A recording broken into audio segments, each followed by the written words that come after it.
We want you to get safe. Okay, Okay, Terry, we have all the board members that are coming here. Do we have a board? Kathy. she just stepped out, she was there. It's been since 7, so we're good. Okay, it's a recording. Are you ready?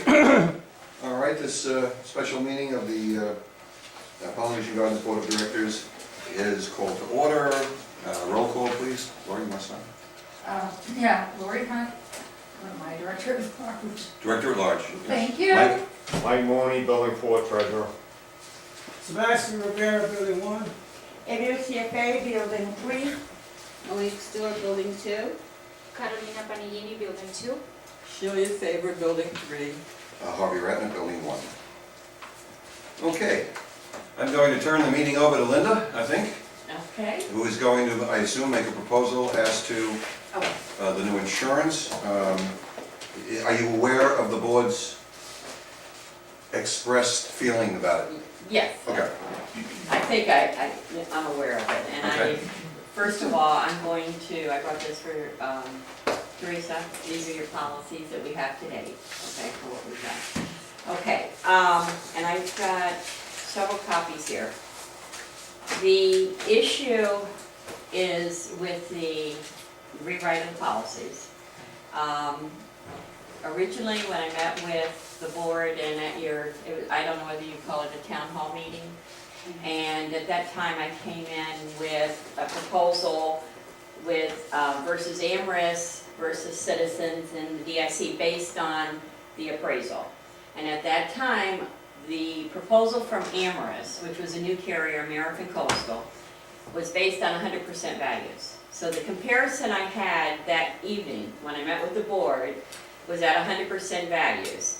And at that time, with the breakdown just on the property portions, you know, the Citizens, the DIC versus the Amherst, every building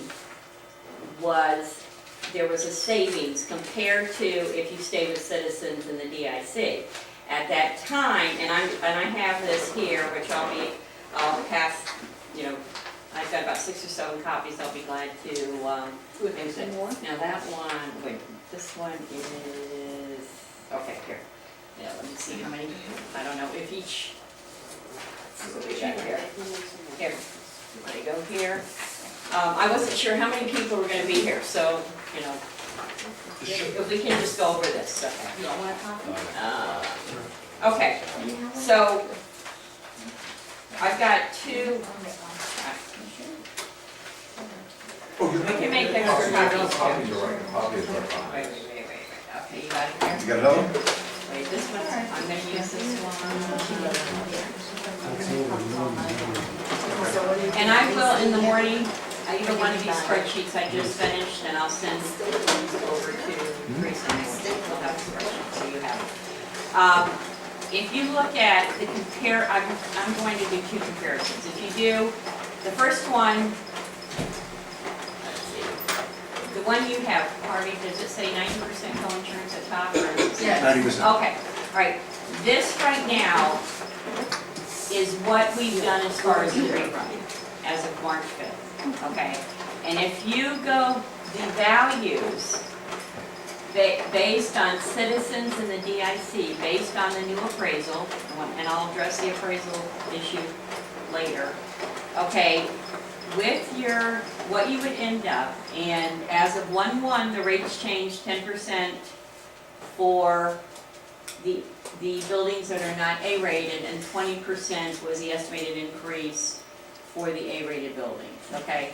This is a comparison based on what you will be paying, okay? Citizens and the DIC policy, which wraps around the Citizens, and if you look at the total numbers, the total premium would be $249,000 for those 2 policies alone, with Citizens and the DIC. What's the DIC? That wraps around, with Citizens, you only get basic form, which is your fire, your vandalism, you know, vehicle damage, I don't know the list, it's a basic form. Okay, in the insurance industry, we've always used all risk or a special form.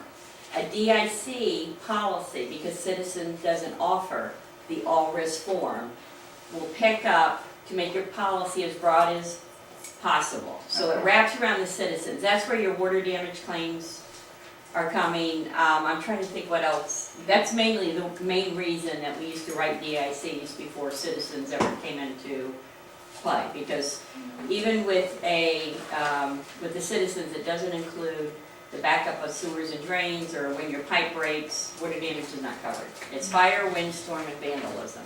Okay, so Okay. so this other stuff is flood, plate blast, crime, workers' Right, comp, right, and I'm blah, gonna get blah, to blah. that on the Okay. third Oh, page this is here. including flood. Okay.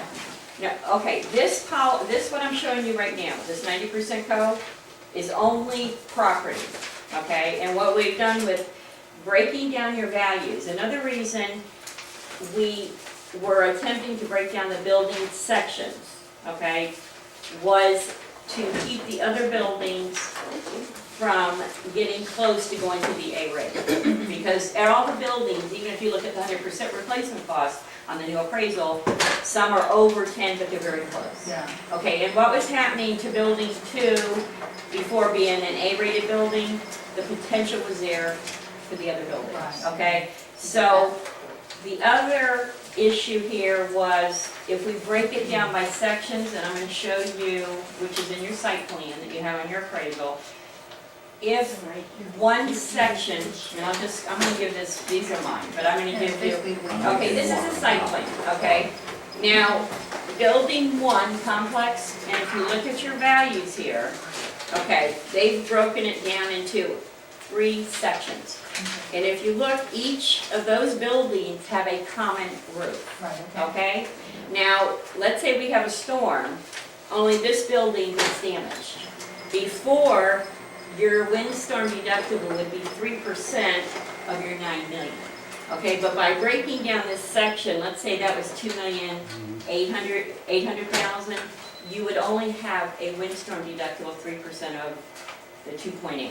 So you're looking at 90,000 versus a 9 million, which would be what, the 3, help me here with the numbers, because I'm brain dead.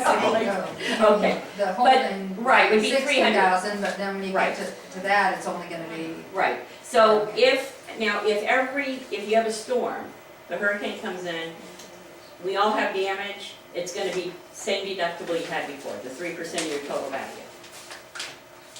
Do you follow?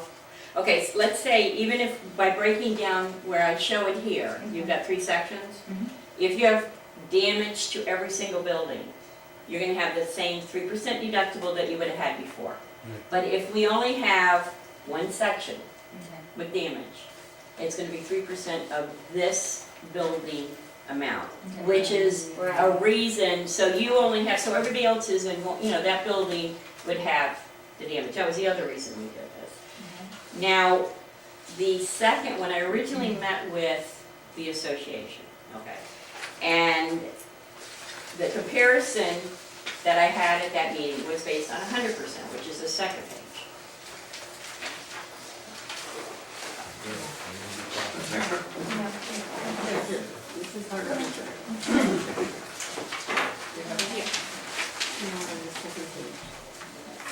Do you have a second page? Yeah. Okay, you got it here? Okay.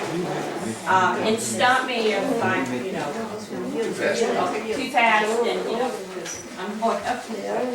All right, this premium, and that was when I was here at the meeting, and I remember you even, Mike, even having a question and saying, why are we increasing our values, with the, based on the appraiser, on the new appraisal, and I said at the meeting, and I remember saying this, everybody will realize the savings. There'll be 2 more, everybody will realize a savings. But this is based on the projected numbers that you will be seeing from citizens because of the new rate increases. That and the overall, like, even with the 100%, with AMRIS, which is what we bound, but we bound the 90%, that premium was $215. You were looking at citizens at $244,000. Okay, with the DIC and the citizens. The 90, and at that meeting, I said, we can go back to AMRIS, lower the values, see what the premium, what it comes in, we'll probably lower the premium.